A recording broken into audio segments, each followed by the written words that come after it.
Oh, right then. We're putting up a poster for Phoenix. Right. Our final movie poster before we enter the auditorium is your unpopular movie opinion.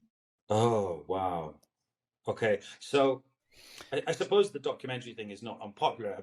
I would say that I would rather, generally, I do choose a documentary over a scripted movie these days, but which might lead me to my unpopular movie opinion, which is, and I have to be very careful here, these sort of superhero movies that have been prevalent recently, maybe one's beginning with M.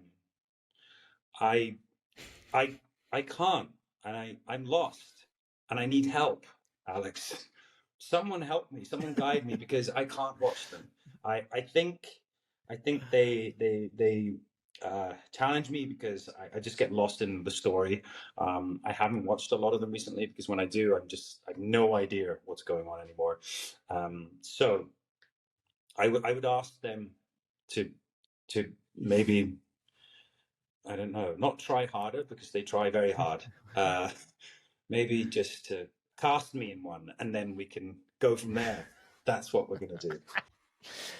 That is the weirdest pitch for a part I've ever heard. Did I get the job? Oh, Your movies aren't very good. Put me in them. we can fix it. Yeah, I'm gonna try this. Um, oh, please let me know if that works. Cast me and things will be better for everyone.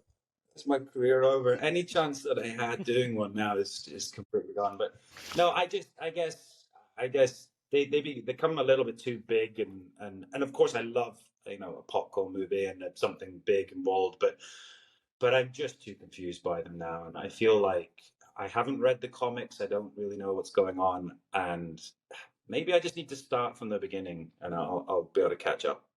The new Guardians of the Galaxy I haven't seen yet, and I've heard it's very good, so I do want to see that. And Okay. Karen Gillan, fellow Scot, we bumped into each other recently in New York. She lives there, and I'm very happy that things are going well for her, and she's obviously in that. So for moral support and for Scots sticking together, I'm going to go see it. She is absolutely brilliant as Nebula. Huge fan of her in that role. Great role, isn't it? It's cool. Like, what a cool character. Yeah. Yeah.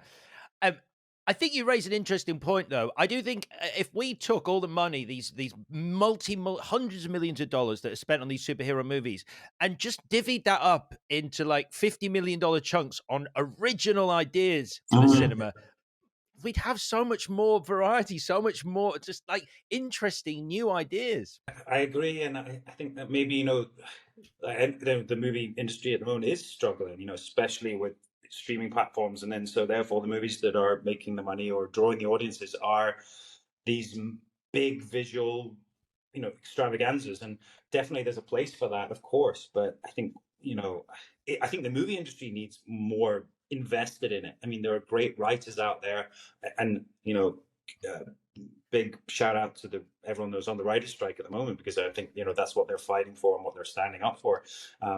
But yes, I think it's maybe the industry does need a shake up and needs to sort of readdress this imbalance, because I don't think it's sustainable. I think you're right, and I think it might happen organically as well. Saturation, like what happened with the westerns all those years ago. It's the most popular genre in cinema, and then it just petered out. And I'm talking of westerns, Yellowstone, of course, brilliant, and I loved the spin-offs there, and god damn, I would love to play in a western. So hopefully they are making a comeback. I think they are.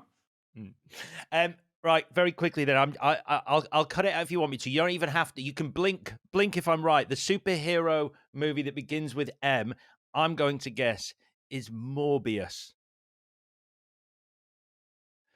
Good. Okay. Remind me to tell you when we're done. I've got a very funny story about that, but I'm not going to do it here. Oh, I want to hear. Yeah. Okay. Yeah. We'll talk after. All right. Okay. Let's.